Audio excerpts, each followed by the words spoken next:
How's it going, everybody? My name is Bruce and welcome to my Far Cry 4 review for the Xbox One, Xbox 360, PS4, PS3, and PC. So, it's one of these games that came out last year that really didn't... It was during the year that video games weren't, in my opinion, booming like they normally were.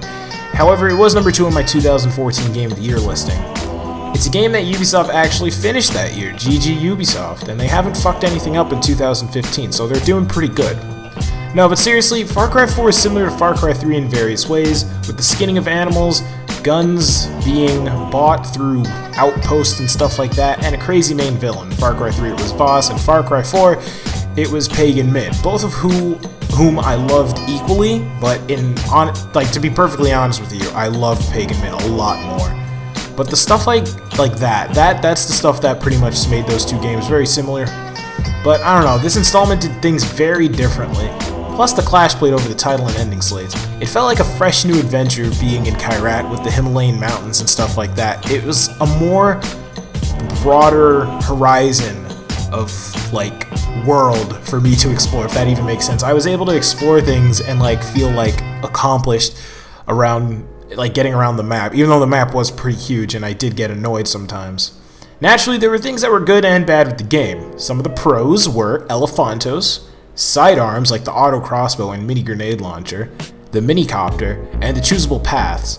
So the elephant thing really caught me off guard when I first saw it. It was new. It felt like you were able to control animals, pretty much. You were riding on an elephant and you were taking over a stronghold.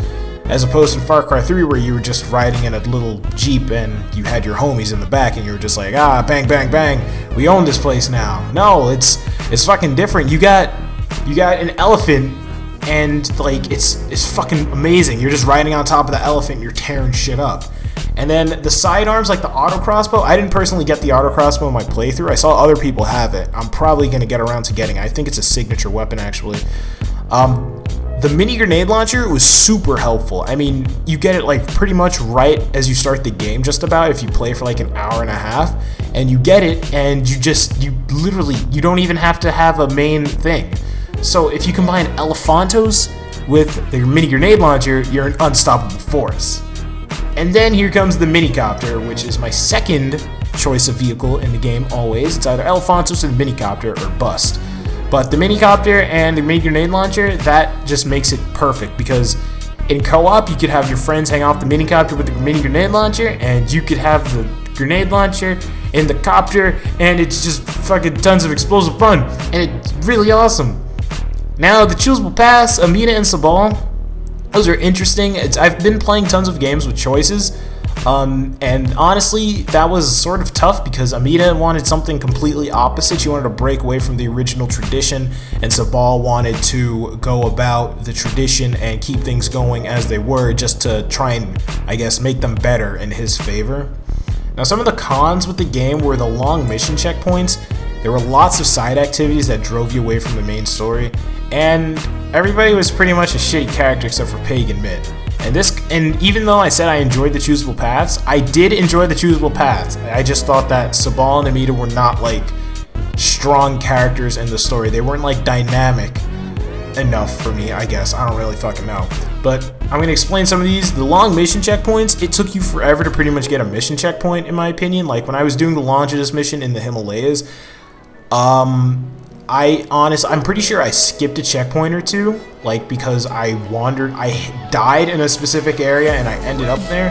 But the long mission checkpoints are oh, you have this thing that you have to get to, but you have to kill all these enemies, but you don't have enough ammo for that, and you're gonna end up fucking running out of syringes. So that's I guess that's just a player issue if you're not if you don't manage to kill all of them in time or something. I don't know. Some of the missions there, honestly, were just completely annoying, and I could not, I'm surprised I managed to get past them without fucking breaking my controller or something. There are tons of side activities, like the Kyrat Fashion Week quest. I did those off camera, so you didn't really get to see as much of those, but there were some of the armed escort missions were a pain in the ass. There was one specifically that I cut out because I was utterly upset. I'm surprised I was still recording, though. But yeah, I was supposed to be doing the main story mission, but I honestly found myself doing a lot more of the side activities. and I was honestly trying to just beat the game. If I didn't do any of the story, if I did only the story missions, it probably would have taken me like 30 or so parts, not 40. But I mean, 40 is still sort of a good number to finish the game on. And like I said, everybody was weak except for Pagan Min. Pagan Min was obviously the main villain, but he was putting Pagan Min aside. Amid and Sabal. Okay, I'm fucking jumping around right now. Amid and Sabal, they weren't as dynamic as I thought they were. I thought they would hold sort of a bigger role in the story. It's just that, in my opinion, they could have been a lot better. Like, I'm trying to think of a comparison from Far Cry 3 to them, but I can't think of one right now. They're probably the equivalent of like Jason's friends right now that you barely even think about when you play the game. You're just thinking about getting to Voss and killing him, and then after that you have to deal with the American dude there. I haven't played Far Cry 3 in ages, and that's pretty much it. That's literally my spiel on Far Cry 4 by Ubisoft Studios. It's a simpler review than what I'll normally do, but you know, it's one of my first reviews that I'm putting out officially on my channel.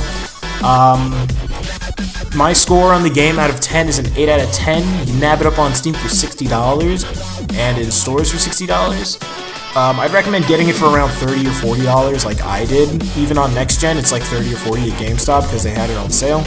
So that's pretty much it for this review. If you guys want to see more, all you gotta do is just leave a like in the leave a like at the bottom and in the description. I'll link the playlist for my Far Cry 4 playthrough. So yeah, I'll see you guys next time. Thanks so much for watching. My name is Bruce N. Peace.